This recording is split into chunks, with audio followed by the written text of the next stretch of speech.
All right. Hello, everyone, and welcome to another episode of Gotham Writers Inside Writing. This show is presented by Gotham Writers Workshop, offering writing classes of all types and sizes. You can visit us at gothamwriters.com.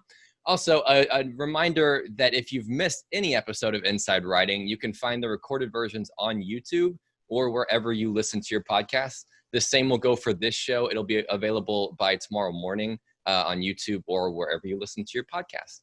So moving into the show for today, a reminder again that at any point in the episode, you can submit your questions in the Q&A on your Zoom dashboard. There's that little Q&A button. You can pose your questions there, and we will get to them later in the show. The sooner you get those questions in, the better. So go ahead and ask them whenever you have them. So today we're going to be talking about flash fiction, in case you didn't get that from the theme song. We're going to start with a quote, a rather short quote. This one comes to us from Tobias Wolff, who said, "Everything has to be pulling weight in a short story for it to be really of the first order." We're going to talk a bit more about that later. But for now, let's meet our panelists. Our first panelist is the author of the debut novel Bestiary, as well as pieces appearing in The Rumpus, Split Lip, Fractured, and more, K-Ming Chang. Hello, K-Ming. Hi. Hi there. And our second panelist is the editor of Fractured, as well as the author of pieces appearing in Split Lip, The Offing, and more, Tommy Dean. Hello, Tommy. Hello. Hi there. All right, so we're going to start this episode where we always do, and I know definitions are never the easiest thing to do, but Tommy, I want to start with you. In the simplest terms, how would you define flash fiction? Simplest terms. I think we got to start with the fact that it's probably 1,000 words or less.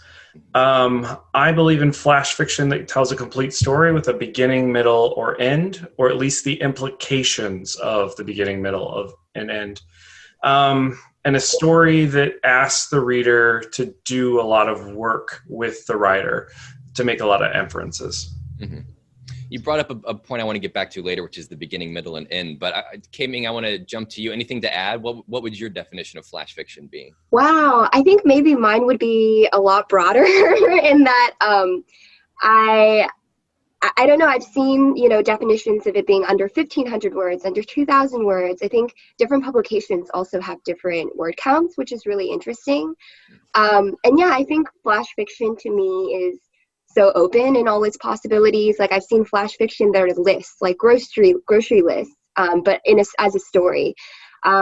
Flash fiction pieces that are recipes that take on all of these different experimental forms, and also kind of getting to prose poetry territory as well, which is something that I really love. I think, in such a short form, the reader has a very high tolerance for experimentation and for kind of deviating from plot and character. And so for me, as a reader of flash fiction, I'm very open to basically anything. Like anything can be flash as long as it's short. So, K-Ming, flash fiction obviously isn't flash fiction without that word count. So when you begin writing a flash fiction piece, are you holding yourself to a word count limit right from the start?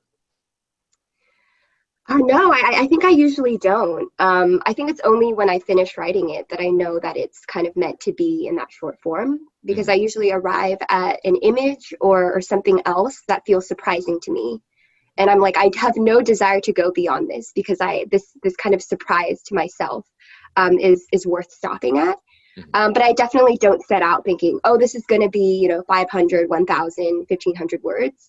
I kind of try to not think too much about genre while I'm writing, and then later I'll kind of know the shape of it. Mm-hmm. Yeah.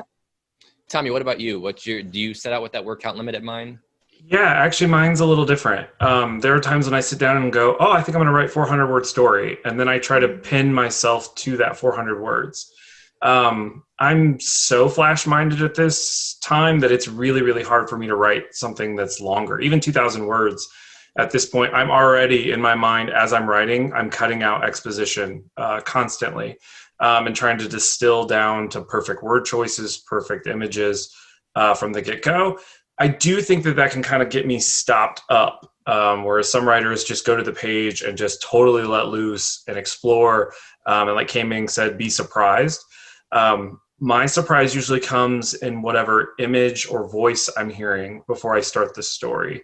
And then I try to put that voice or image or character in some kind of crucible, some kind of moment that kind of defines their entire life. So I usually start out thinking really, really short. Mm-hmm. And with that word count limit in mind, I mean, you mentioned it sometimes being prohibitive. I feel like sometimes it could be freeing though. Do you ever feel like it's nice to write knowing that you can only go a certain amount of words before you have to cut it off? Yeah, sometimes it helps me get to the page. Like if I knew that this could be 10,000 words, I think I would keep holding back and not get to the page. Sometimes I just give myself like, hey, you've got 20, 30 minutes. Like dedicate yourself to this story, this character, this image for that time frame, and see what happens. Mm-hmm. K-Ming, you said you don't set out with a word count limit in mind. So do you just so you just set out to write a story and then it ends up where it ends up? Yeah. Usually, kind of similar to Tommy, there's some voice or image that brings me to the page, like a sentence that will kind of pop up in my head. And I'm like, I want to kind of unravel this thread and keep going with it. But thinking about it, like sometimes I do already have a sense that there's a certain like frame for it and that it won't be this like super expansive, like multi-generational thing. Like sometimes I can kind of feel that it's going to be very small and focused in scope. And kind of lean into that. Yeah. There are a lot of elements that go into crafting a good story. There, character, plot, setting. Tommy, how do you cram all of those into such a short word count? Yeah, I think that's the best question about like how to write really great flash is that you have to do almost all of it at the same time, or at least imply some of those craft points for the reader to pick up themselves, because sometimes you just can't put everything into it. What I try to do is to find the voice of the character or the narrator and use a hyper filtering system. Like I stick to that vision or that perspective, and that helps me kind of figure out what needs to be cut out or what doesn't need to be cut out. They're pretty much telling me the parts that they think are important for the reader, if that makes sense. It's a little metaphysical that the characters are talking to me. And Richard Ford said that he didn't believe that characters had any control, and he was completely in control. I kind of disagree. Once I come up with that first voice or image, the character is usually in a lot of control because they're the eyes I'm looking through, almost like method acting. Mm-hmm. Yeah. Go ahead. Oh, sorry. No, I was just about to say, I think that really resonates with me as well, that it's usually like a voice or an image that kind of guides it forward. And also what you said about not having all of the elements and that being okay resonated a lot with me, because I think with Flash, I mean, one of the reasons why I struggled so much with like longer forms of fiction is I come from a poetry background. So things like plot and character were completely foreign concepts to me. I was like, oh, what do you mean the language? It can't just be language driven. But that's what's so brilliant about Flash is that, you know, people always say show, don't tell, or things have to happen. In Flash fiction, sometimes nothing happens, or sometimes it's all telling. There's no showing. It's exposition and it's still okay. Like it, there's just a lot of freedom in the form to play around with those elements. I think one way to get at that, even like you said, if it's just telling, is a sense of urgency and stakes, either for the reader, the character, or for both. Those are the best, and those are the ones I love the most, is when there is stakes for both the reader and the character at the end, to get some kind of resonance or some kind of feeling or some kind of movement, urgency, velocity. And it can be done in telling. I think you had mentioned lists before, which are obviously really telling devices. But when they're written poetically or super filtered, yeah, they become just as urgent as, you know, a shoot 'em up, bang, bang kind of movie. Mm-hmm. Yes. So, Tommy, you've mentioned a point that I find interesting twice now. You mentioned how sometimes in flash fiction, you have to let the reader infer their own from it. How do you do that? How do you set them up to sort of be an active participant in the story? Oh, that's a great question. And I think it takes a lot of practice to know when to stop and when to allow the reader to be their smartest self, because you know that they are. When I first started writing, I would write past the image all the time. I'd set the image up, and then I would go, oh, dear reader, here's what the image means now to this story or to this character. And in Flash, you have to cut all of that. You have to trust that you've come up with the right image, the right language. And I think one of the ways I'll keep talking about this is filtering through that perspective or the voice of the story. If you stay super close to them and not go off track, generally, I think your reader is going to pick up on all of that. But it is difficult. So, K-Ming, with all these different aspects, the character, the plot, the setting, do you find that sometimes your flash fiction will just solely be focused on character and not so much on plot and setting? Do you choose different sort of lenses to write your stories through? Yeah, actually, I think that's true all of the time. And I think that's one of the big, that's what I also know that I'm writing a flash piece. I know it's about setting. It's this very specific place that I want to evoke, or or if it's like a monologue, because sometimes it kind of feels like that too. But with that sense of urgency, not something that necessarily is shapeless or formless. Yeah, so that's how I can kind of differentiate for myself that this is a form that's really working for it. Yeah. And how does the story usually begin for you, K-Ming? Does it come, I assume it's different every time, but does it come in the form of just seeing something and realizing you want to write about that? Or how does a story usually start? Yeah, I would say that it always starts on a very, very micro level, on a sentence level or even a word level. Sometimes first sentences come to mind, or even titles. I really like how in Flash, similar to poetry, that the title can act as a first line or act as the content of the piece itself, which is often true of poems, and I think also true of Flash. So sometimes even a title is what is the launching off point. That makes me very curious. I usually enter it with a question or like a sense of exploration, that there's something I don't know and that I'm writing towards that. And I never really reach it, but that's usually good.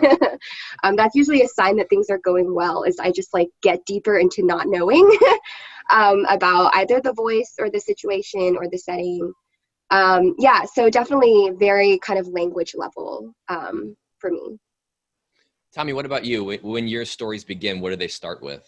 For me lately, especially I feel like as I've gotten better, hopefully, it's usually a first line. A line that has a character, a voice, and some idea of the stakes of what the story is going to be about, or some mystery about the character, the setting, or the conflict. It's never like, oh, I want to write about love today. It's always some kind of image or character. Sometimes the voices just start talking to me. I have no idea who this person is. And they say something crazy.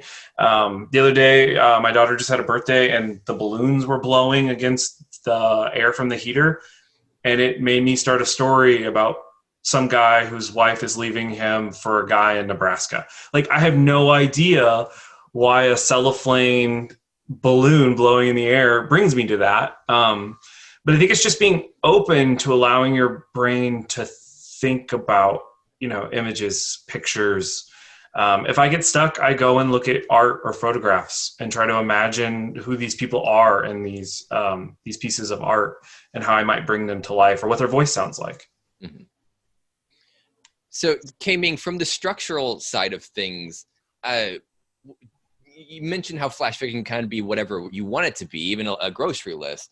Do you go in with that freedom, just saying, I'm going to see where this goes? Or do you hold yourself to, like, you say you ask questions, you may never get there, but what sort of, do you structure your stories at all, or do you just kind of go with them? I actually just go with them, I think. I always kind of scroll back and realize I don't use paragraph breaks when I write, because I'm not really thinking about structure or form consciously as I'm writing, and that usually results in this like very large block of text that definitely needs to be kind of carved out. But yeah, I think I'm still kind of leaning into more experimental forms, and that's something I want to consciously head toward. But yeah, I think I don't necessarily set out with a particular structure in mind. Sometimes it's really interesting because I think in fiction we always say things like flashback and backstory are like not good, and that they slow the story down, they bog it down in some way. But what I find really fun is that oftentimes for me flash fiction begins with this kind of backstory feeling, that I have this one sentence in my mind and I want to understand where it comes from, and like kind of reaching into backstory and memory, and that there's a lot more room to play with that for me in flash fiction. Yeah. So Tommy, when you start out writing a story, do you know where it's going? Do you have a general idea of the structure of it, or are you just kind of exploring as well? I think I'm exploring as well. I am not as experimental. I'd like to be more experimental, but I generally find myself in traditional formatting, I guess, just hoping to leave off what I can leave off, though. So it doesn't necessarily have to be Freytag's triangle by any means. But I found myself, I used to write in really large paragraph blocks too. And now I found myself writing in much smaller paragraphs. And I think it just helps me stay engaged with the pieces of the story, if that makes sense. Like K-Ming was talking about that backstory. A lot of what I find missing in a lot of stories I've been reading, especially through submissions, is that it doesn't have context. Like, it's a kid waiting on the porch to kiss the girl the first time. But we've seen that story a million times. Like, what is the context that makes these characters unique, specific, and like what is different about their stakes? And so I think I'm always thinking about that myself, even when I'm writing. And so sometimes I chunk it into paragraphs in order to get a little ribbon of backstory in there to create that context. And I do think that's important. I think that's one of the hardest things to figure out is like, how much exposition can you razor out when you revise to give it the context and the feeling of urgency and velocity, but we still understand that these characters are unique and specific to this situation. Mm-hmm. So you touched on what was going to be the next question anyway, so I'll start with you on this, Tommy. You've mentioned filtering and using and cutting away. How do you decide what goes and what stays in the story? Yeah, and I think I write a little differently than some people. I tend to stay on a sentence until I kind of get the words right. This is not how I wrote in the beginning, but the more I go with Flash, the more I'm filtering now. So I may go through 6 different word choices in my head before I move on to the next word. Like, I don't write quickly. I write kind of slowly. And so I'm constantly filtering myself as the character, I guess, as I write each sentence, and I try not to even leave sentences I don't like. Sometimes it just comes out and you can just go with the flow and write for 30 minutes to an hour or whatever, and it's mostly good to go. But usually it's very slow. Like, here's a ribbon of the story, here's another ribbon of the story, and so that's how I kind of try to decide what works as far as filtering goes. Mm-hmm. What about you, K-Ming? You have these big block paragraphs. How do you go back through and decide what goes and what stays? Oh, that's really interesting because I oftentimes like don't cut from my drafts. I don't know. I think maybe this is kind of coming more from that like poetic impulse of like wanting to preserve the moment. Even if the sentence is imperfect or doesn't feel like it fully belongs, there's something about that draft that feels that feels like an artifact. And so oftentimes I let it sit, or I kind of just submit it directly. There are times when I'm like, okay, this is 3 different stories in one, or this is really nonsensical, and then I'll go in and edit more meticulously. But I think I give myself more permission, I think, in Flash to let certain things be, and not to kind of aim for perfection. In a way that I think is maybe different from other forms. Mm-hmm. So I want to get back to something you mentioned earlier, Tommy, in your definition of flash fiction, which is the beginning, the middle, and the end. Do you believe that good flash fiction has to have that 3-act structure, the beginning, the middle, and the end, even if it's in small quantities? I don't know that it has to have every single one of those pieces. I think you can imply some of those pieces. I think sometimes you can start at the end, get to the middle, and then go back to the beginning sometimes too. I think like K-Ming was saying, like, Flash is a place that you can do a lot of experimentation, and readers are generally open to that experimentation. I think you just have to give the reader a sense that the narrator or the writer is in control of what's going to happen, so that they're not going to get lost somewhere in the middle or just feel like they don't care about the story anymore. And also that there are stakes, I feel like, for the character. If you're writing a Flash that it involves a lot of character, then you're going to worry about the stakes, and the character's choices and actions are going to drive that. But sometimes you get to the end and you'll have what I call would be a cut ending, where you're allowing for the reader to kind of know enough about the character to make decisions about what happens off the page. And in that case, I don't think that's necessarily a 3-act structure either. And then sometimes it's just maybe a snippet, so it's too small to have a super middle, where characters are going to make a bunch of choices. The choices are bad, and then they finally figure something out. It's tough to do epiphany in Flash because there's not enough space for them to go through all the events that it would take for that kind of change, if that makes sense. Mm-hmm. You're doing a great job of segueing into the next question now, because it leads right into what I was going to ask next, which is how you approach the ending of a particular piece. K-Ming, I want to start with you. How do you know when a piece is over? When you get to a piece, how do you realize, okay, this is where it's going to stop? Especially when you're experimenting, you don't have an outline in place, you don't really know where it's going. Do you just hit a line and you're like, that's it, I'm done? Yeah, that's actually pretty much exactly what happens. I think it's a process of accumulation. I think for me, images or certain objects or something accrues in the piece. So, and oftentimes it's not what I plan. Like there might be a repetition of like pigeons or birds or something. And then I'll reach an image that feels like an accumulation of those elements, or that kind of twist it a little bit. Kind of also the way you think of a poem too, like oftentimes the last line is a bit of a flip or a twist. Or a return to an image, but that's twisted or flipped in some way. And whenever I reach that and I have that feeling of, oh, I didn't expect to be here. Like, how did I get here? That's usually that feeling of like, okay, this is it. Like, I try not to explain it to myself. I try not to kind of go too far beyond that moment. Yeah, and I like to land on that thing that feels unexpected to me, and is how I know that it will also be a bit unexpected or interesting for the reader as well. Yeah, so that's kind of my thought process usually. Tommy, what about you? How do you approach the ending? That was a perfect answer. I wish I could do that every time. I will tell you, I do struggle with endings. I feel like I'm getting better at them. I think part of that is that movement. How do you get the character moving from A, and not necessarily A to Z, but maybe A to P and then back to B and then back to E, which I know is all kind of metaphysical and it's not really telling you much, but that's kind of what I think about as far as plot goes, is like, I don't want to go straight to A to Z because we've seen that and done that. So what I like to say is, hopefully when I'm writing, I'm leaving myself breadcrumbs, usually an image that I can go back to, and hopefully I can flip it, or the image has changed, or the impact of the image has changed for the character from beginning to end. We can say some negative things about Hamilton, the musical, but one of the things it does is it repeats or rhymes a lot of its images, even it's down to its music, which helps the reader move very quickly through that and creates kind of a resonance as well. So I try to do that in the ending if I can. Get the character to move, get the image to move, and then hopefully it's not something that I feel like I have to over-explain, that they've went someplace different, and we know just enough about them to kind of project what will happen from this moment forward. Mm-hmm.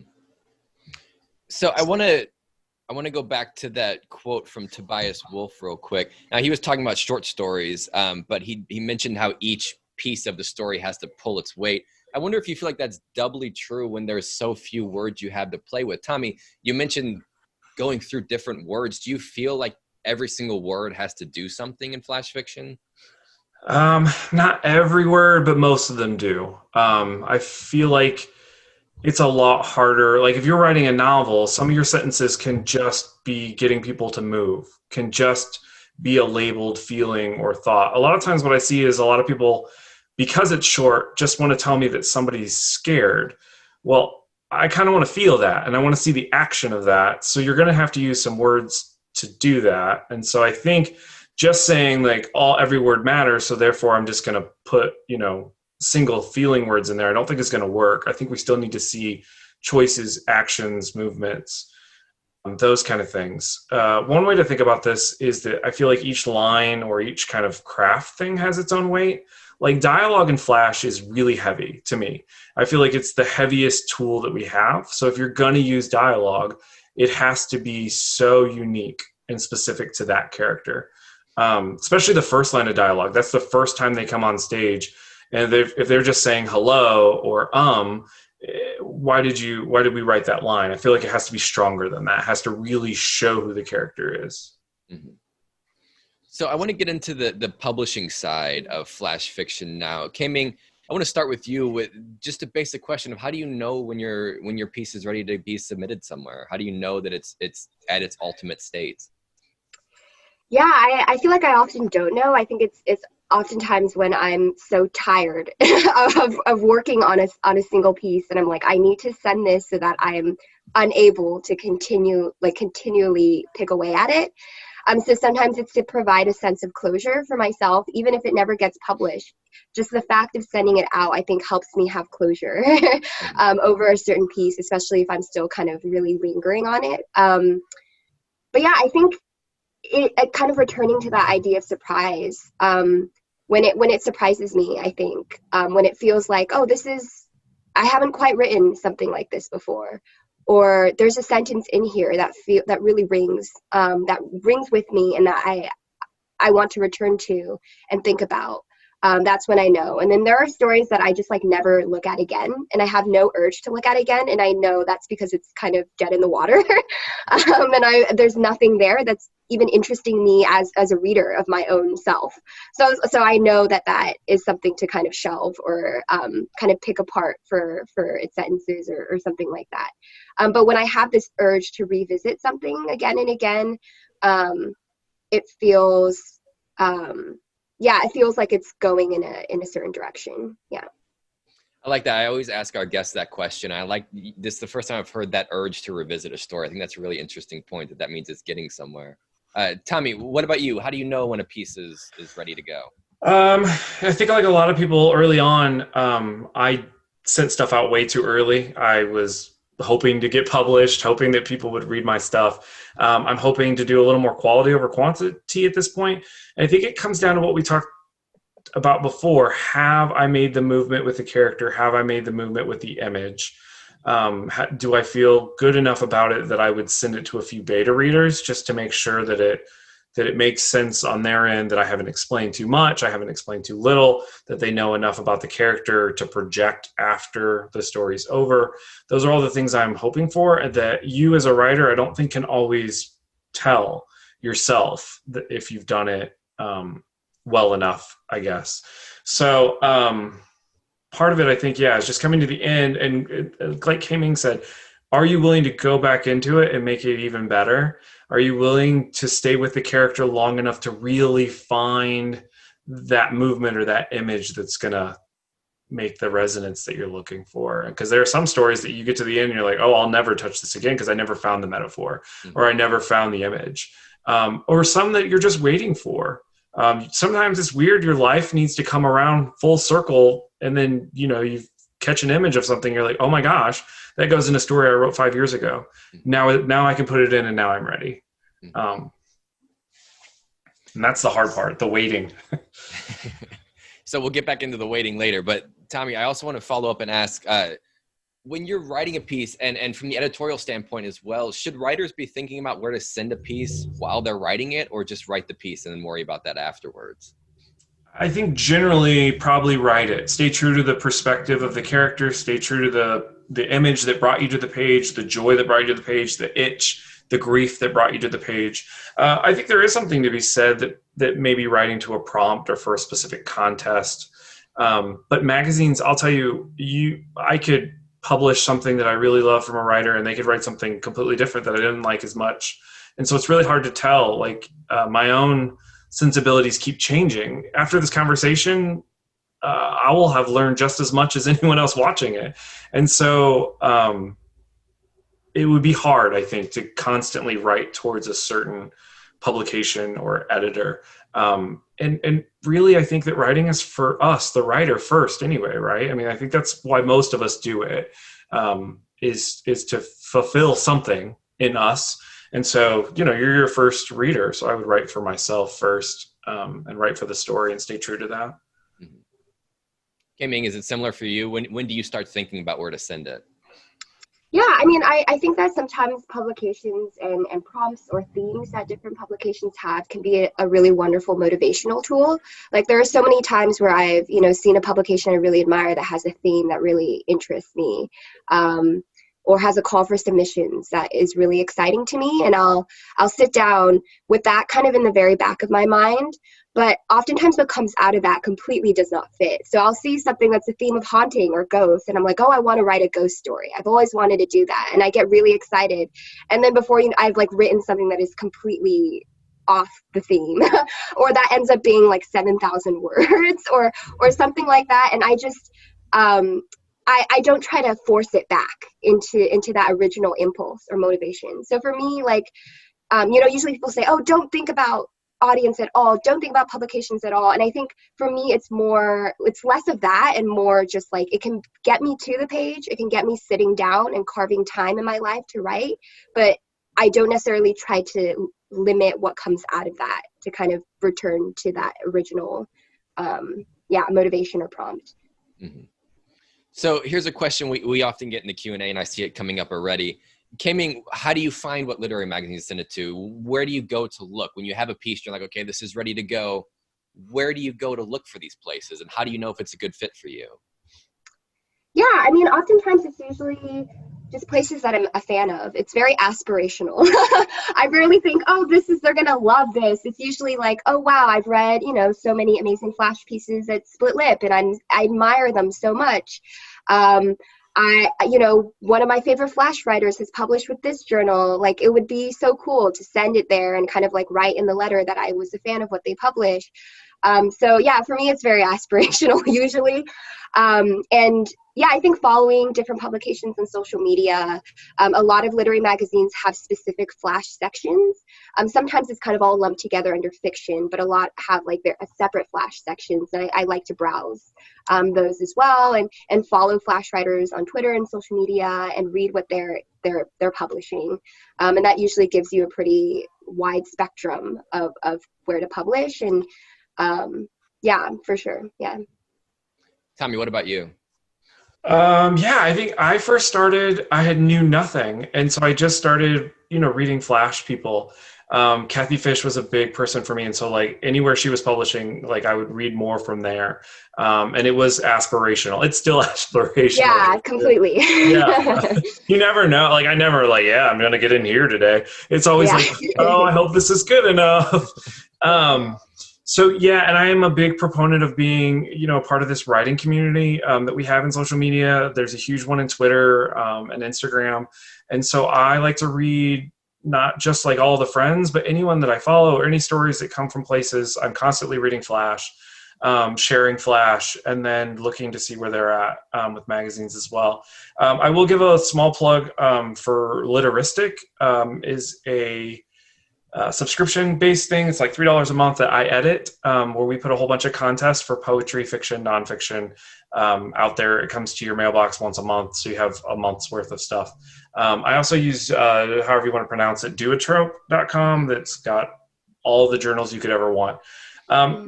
Definitely read as much flash as you can from as many different kind of flash magazines as you can, and try to pinpoint where your work may fit, and then just give it a go. Send it out, get rejected, send it back out again, revise, and keep trying. Yeah, I think another great place to find publications is Entropy Mag's Where to Submit list that they do, I think, every 3 months, so quarterly. And that's really helpful, too, because they also specify things like whether places are looking for flash specifically or longer pieces of short fiction. So that's also a good like database of publications that are also kind of open and actively seeking submissions. Yeah. Mm-hmm. Tommy, one of the things I love to ask editors of magazines is, especially when you go to a literary magazine, you look on their submission guidelines and what they're looking for, can get a little confusing sometimes. So I'm curious, if in the simplest terms, again, what is Fractured looking for? What kind of stuff do you get attracted to? It's a great question. And I think it changes month by month as stuff comes through the queue.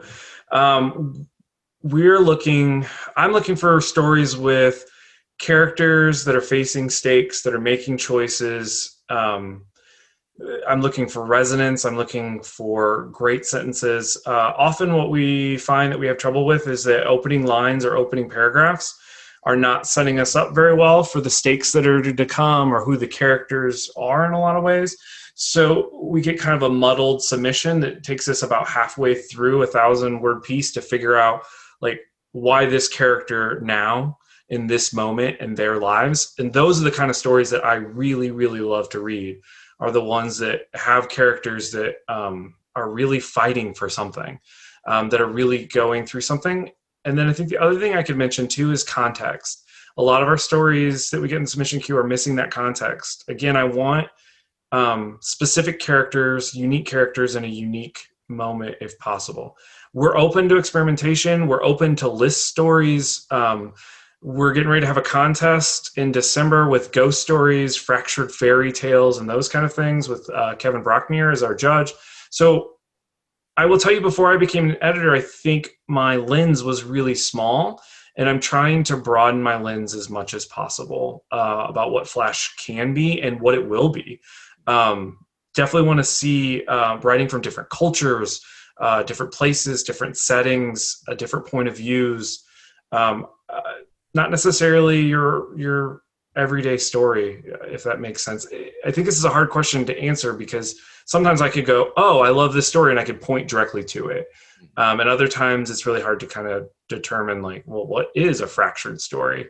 Because it isn't necessarily fractured all the time. It's not necessarily segmented all the time. Sometimes it's just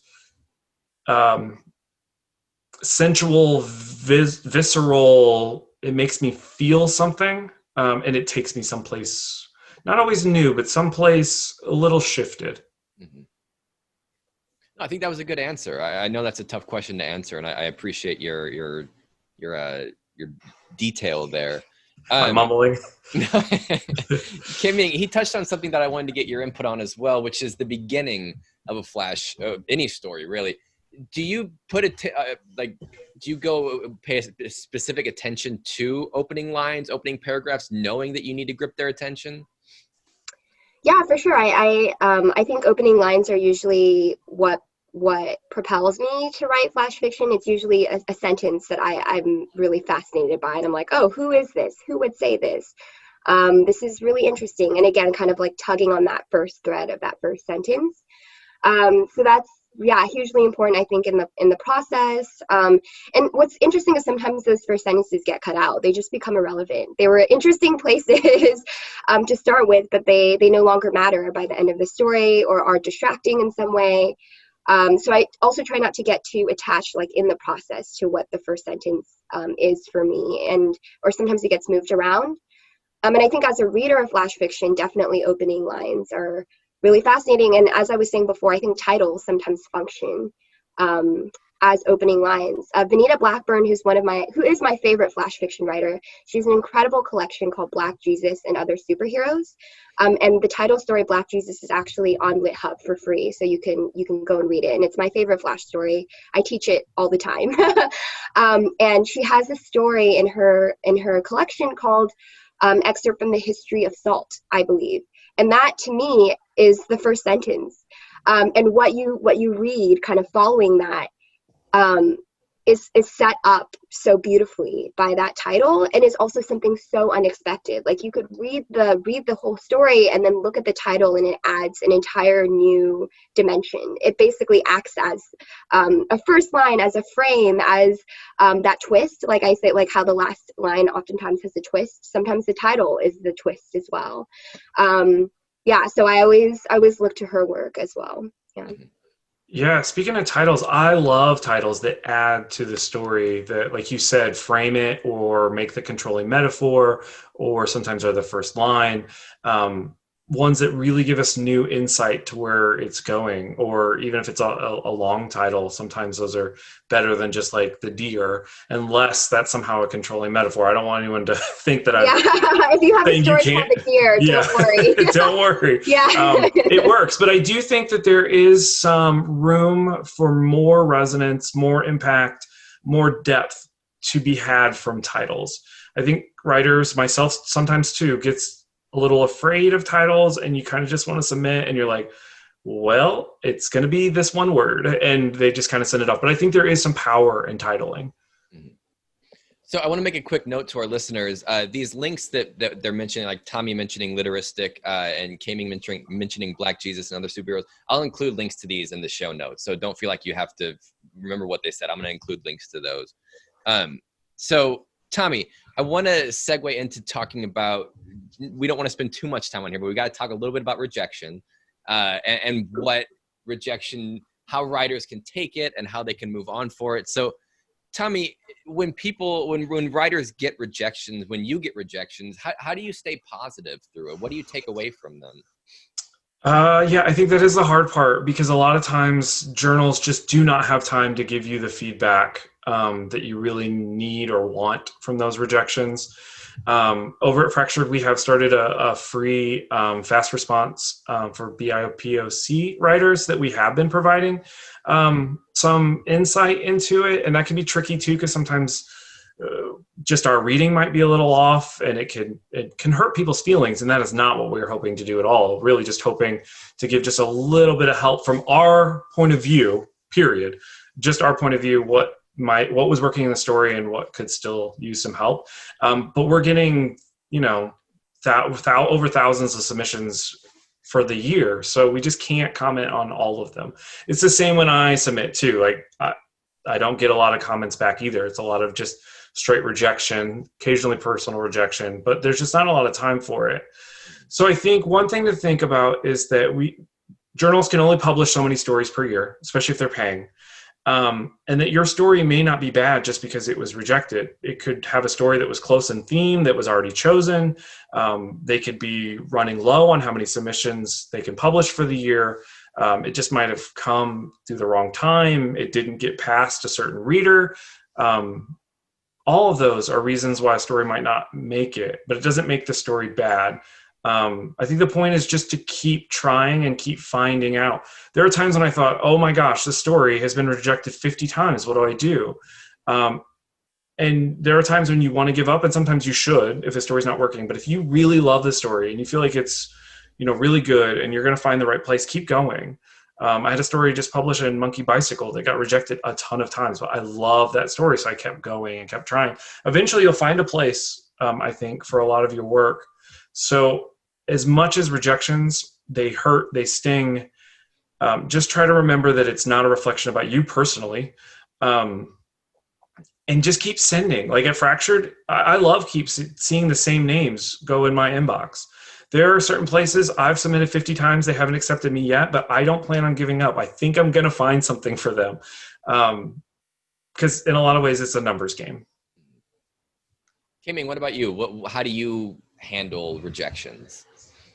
Yeah, I completely agree. And I think, getting a personalized rejection sometimes is the thing that actually makes my day, because oftentimes they're full of such like encouragement and kindness that is very, very rare to get.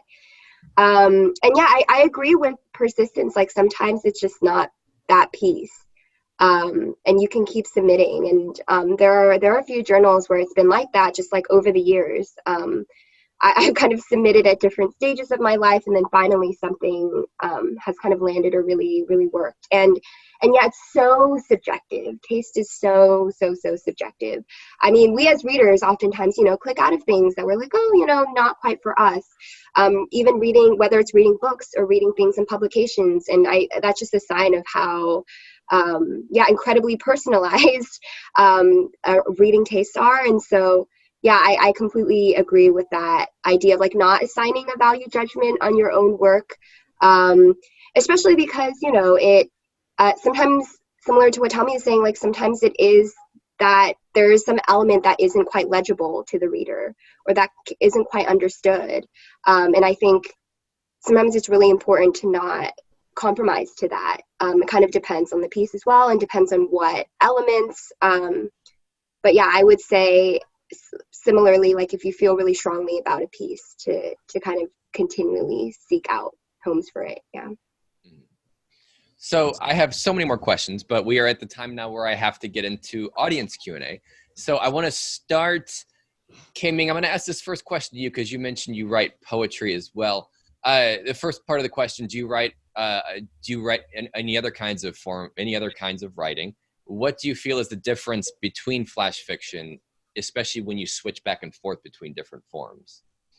Yeah, I mean, I write short fiction, and my debut novel came out. The novel is a bit collection-y, and it's kind of written in vignettes, so it's a little bit flash fiction-y. I mean, I'm very inspired by, writers like Sandra Cisneros, The House of Mango Street. That's another amazing. It's a flash collection and also a novel, which I love. It's like my favorite of all the things. Kind of like linked flash pieces. Anything written in vignettes, you could kind of argue, are just like a novel told in flash in flash pieces. And poetry, prose poems kind of are in the territory. They're crossover with flash fiction. So I think I'm actually pretty kind of consistent in those forms, in that I oftentimes am very led by language and by voice, and I don't think that necessarily changes between forms. It's just usually the unit of what I look at can be a little bit different. So with flash or other forms of prose, it's usually that sentence that I'm really focused on, the sound of the sentence, how the sentence looks on the page. Whereas with poetry, sometimes it's sentences, but sometimes it's, and flash can also be told in fragments. It doesn't have to be told in full sentences as well. But usually with poetry, I'm looking at a line rather than the sentence as a unit. But again, it's so flexible that really, there are a lot of flash pieces that I'm like, this is also poetry. It's kind of blurry. Yeah. Tommy, how about you? Do you go into, you mentioned it's mostly flash these days. Do you go into other forms, and what's the difference? Yeah, I really, really, really want to write a novel. But I'm so focused on scenes that I think and the word choices, that I think it's going to be hard for me to get a first draft of a novel done. I'm reading The Monsters of Templeton by Lauren Groff, which is the second time I've read it. And like, she writes exposition, but it's so urgent and so beautiful that I was like, oh yeah, you don't need to have tons of scenes because you can write like this. And not that I think I can write like that, but I think I'm going to have to figure out a way to transition to using more exposition, which is, mostly razored out in my flash. So that's when I think I'm having trouble with that. I'm trying to write a flash novel, a novel in flash. And I think that lends itself better to the way I write. But then I realized, like, one of the things about novels that I love is digging in deeper to the character's feelings and thoughts. And with flash, it's really hard to do that if you're going to make each chapter like a real, true flash story. So I'm struggling with that a little bit. I have kind of tapped into a little bit of creative nonfiction flash, writing about like my kids and kind of what fatherhood is kind of like. And so I can still use my flash sensibilities for stuff like that as well. But I am not anywhere near as well-rounded as K-Ming is. Everything I write sounds the same no matter what. So it's really just, genre is oftentimes an external label that gets applied to something, that for marketing and capitalist purposes rather than from the writer, themselves. So it can be pretty arbitrary. Whatever you're doing, you just keep doing it. Thank you. So next question, Tommy, we'll start with you on this one. How long do you spend on one piece? Ooh, good question. Sometimes it comes out amazingly in 30 minutes. I have this story called You Stopped that I published at Pithead Chapel that also went into Best Microfiction and Best Small Fictions 2019. And I wrote it in 30 minutes. I changed maybe a few words at the end with the editor. It just fell out. Like the voice, the pacing, the structure, the second person point of view was just great. Perfect. Those are gifts. To put it in a sports metaphor, it's like hitting, home run off the first pitch or a great golf shot, right? But a lot of times I'll sit with them in chunks. Here's a 30-minute chunk, then I come back the next day or a couple days later. I'm not a writer that writes every day. I try to write as often as possible, but it's just not possible to do that. So some stories just take a long time. They could take a year. They could take 2 years. They could take 30 minutes. K-Ming, how about you? Yeah, similarly, I think it depends. I have so many abandoned stories, stories that are half written and that I haven't looked at in a couple of years, but that I know I kind of in the very, very back of my mind will eventually look at. And oftentimes, like, even when the writing is really fast, I'll finish, I'm like, okay, that was it. Like, I'm putting it aside. Sometimes I just don't read things for a very, very long time. I don't want to break the magic, that feeling of like when you've written something, you're like, oh, maybe it's good. And I don't want to quite confront the reality of the piece yet. I don't want to know whether or not that judgment is correct. And so I'll let it kind of feel a bit distant for me. So that way, if I read it and it does disappoint me, it doesn't feel like the stakes are so high. Because I'll have something else that I'm also working on, or something else that I'm thinking about. So I usually put things aside for a couple weeks, a couple months before returning to the first draft. Yeah. That is one of the great things about Flash, is that you can bounce around from story to story and not feel like you've lost anything, and you don't have to stay consistently with a character. That I love. You can always just come back once an image or an idea comes to you. And I'm always writing new stories. I'm sure you probably are too. You should be finishing something, and instead you're starting a new Flash. Yeah, exactly. Escaping the story into other stories. For sure. Yes. I want to hear from both of you on this question, but K-Ming, I want to start with you. How do you incorporate feedback into your work? Do you seek feedback from readers, and how do you go about incorporating their advice?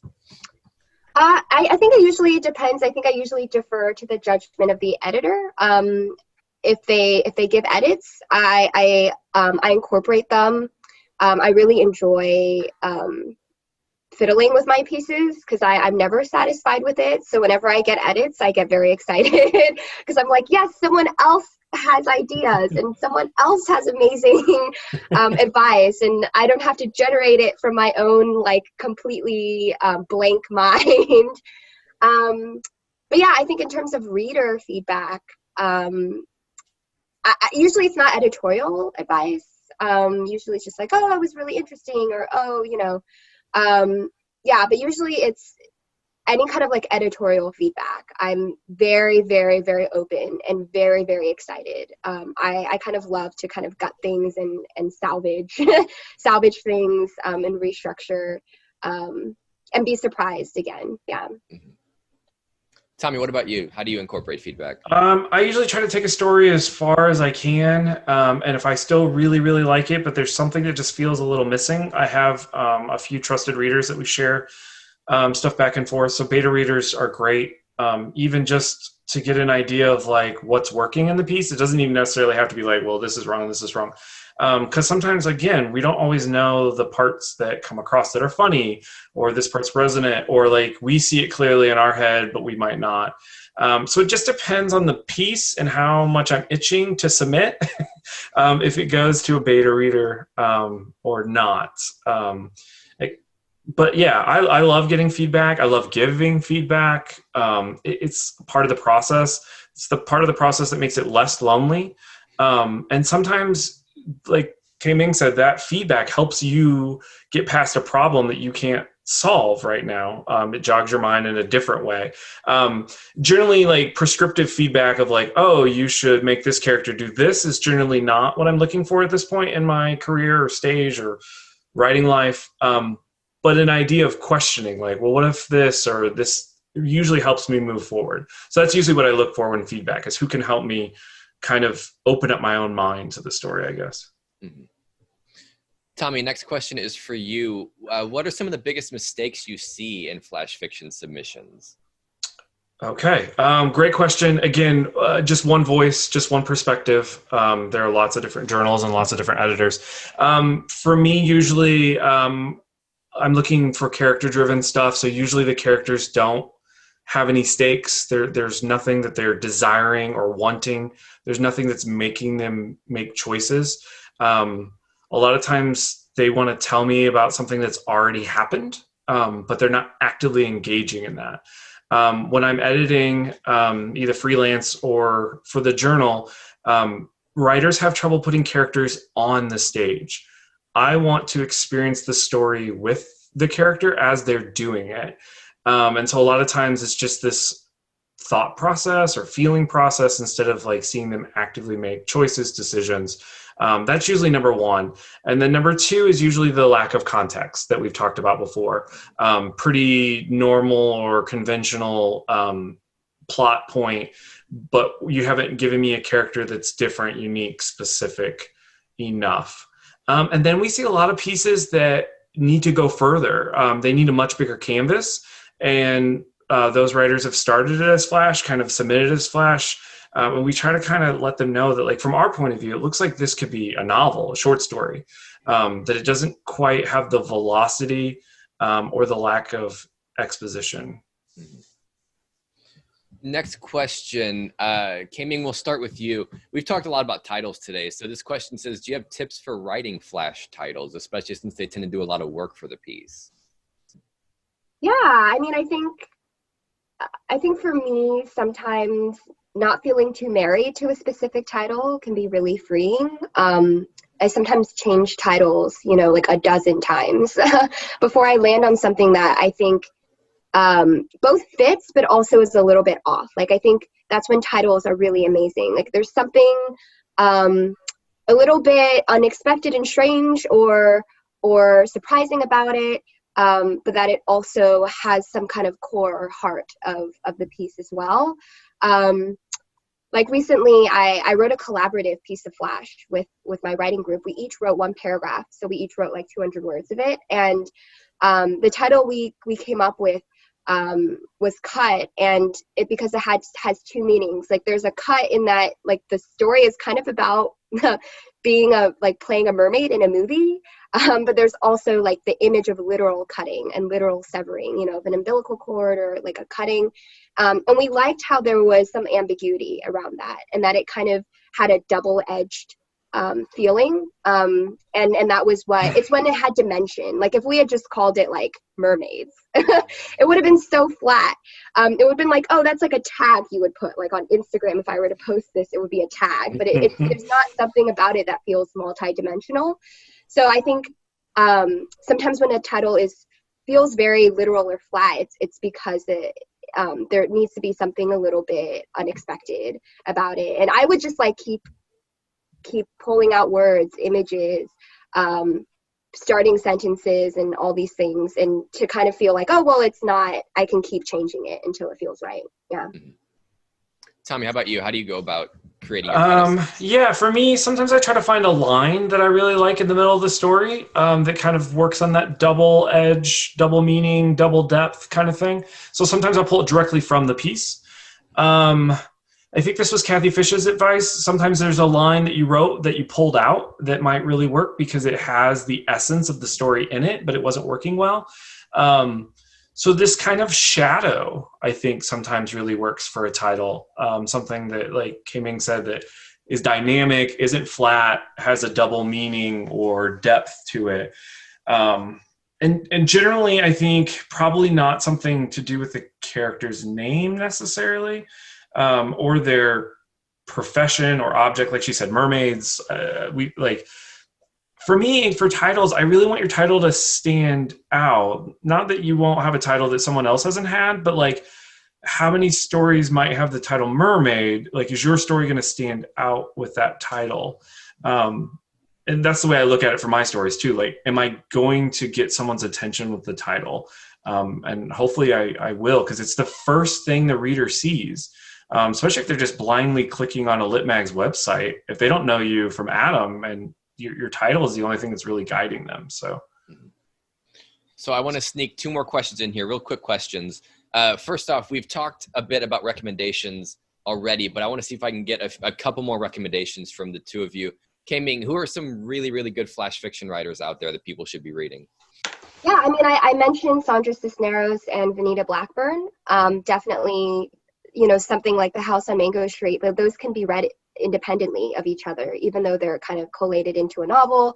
A collection of Flash by Desiree Cooper called Know the Mother, which is really, really excellent and kind of probes so many questions of race and class and family and all the things that I love.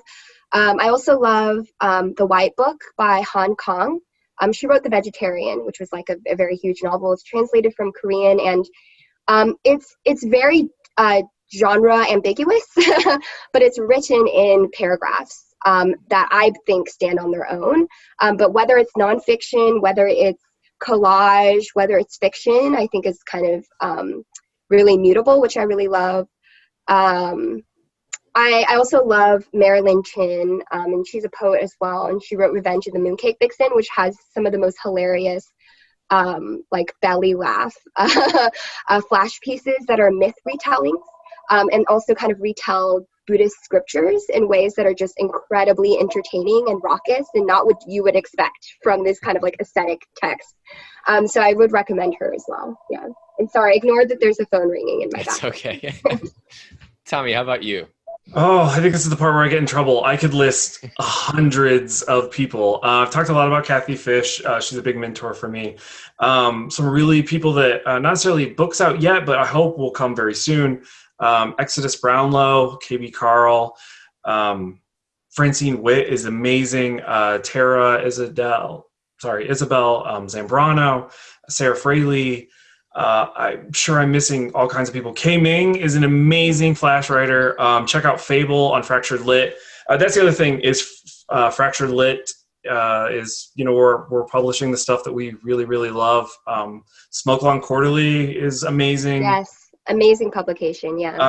The Cincinnati Review has a micro series now. Craft Literary as well as part of our magazine kind of complex. They are publishing awesome flash as well. I'm missing way too many people. Megan Giddings. Oh, yes. Love her work as well. Yeah. And the one thing I think I want to point out too is that women writers are amazing at flash. I mean, they're amazing at everything, but I just want, they are amazing at flash. Yeah, Meg Pillow Davis. I could go on. No, thank you. This is more recommendations than we normally get, so I appreciate it because we've given our listeners plenty to think about. And then last, real quick question is one piece of advice you would give to people that want to write flash fiction? Just a very quick piece of advice. Tommy, let's start with you. Do it. Just write it. Don't be afraid of it. It's short for a reason, so you can, like we talked about, there's all kinds of different ways to do it, all kinds of different formats. We talked about some things that would help, but there's no real rules. It's a lot of fun. You can move from story to story quickly and not lose a lot of cosmic energy with your writing stuff. Read as many flashes as you can. That's really certainly helped. I've read over, thousands now because of being an editor, and it's only made me better. Think about character stakes, conflict, language. Just have fun with writing and find people that also are doing it and share and join, our online community. K-Ming, how about you? Yeah, I mean, I really agree with that. I think that there are rules that can be really helpful, and then there are rules that are just very anxiety inducing, and I think you can really pick and choose. And, as someone who is very new to fiction and prose, all of these kind of elements of fiction were so scary to me, and I think Flash has provided a respite from that because there are as many broken rules as there are, kind of conventional structures. And I think reading widely, like Tommy said, is really important just to see what's possible, and then kind of not judging yourself, oh, can there be dialogue? Can there be this? Just go for it. Really, it's anything is possible within flash fiction as a form. Yeah. That is all the time we have for today. We actually went over a little bit, so thank you, K-Ming and Tommy, for being willing to go a little bit over. Last couple things. Next week, we will be back, same time, same place. We're going to be talking about short genre fiction. You can sign up on the Gotham Writers website. Also, again, any of the links that they mentioned, I will include them in the show notes afterwards. This recording will be available by tomorrow, so if you missed anything, you can find it there. And if you have any questions about Inside Writing, you can send them to me. I'm Josh at GothamWriters.com. Tommy, K-Ming, thank you so much for being here today. Oh, thank you so much. It was so much fun. Yes. Yeah, this is so much fun. I'm like, wow, now I have to write. Yes, let's go write, right? Yeah, right. No, right. Yeah. All right. Thank you everyone for being here, and we will see you again next week. Have a good one. Thank you.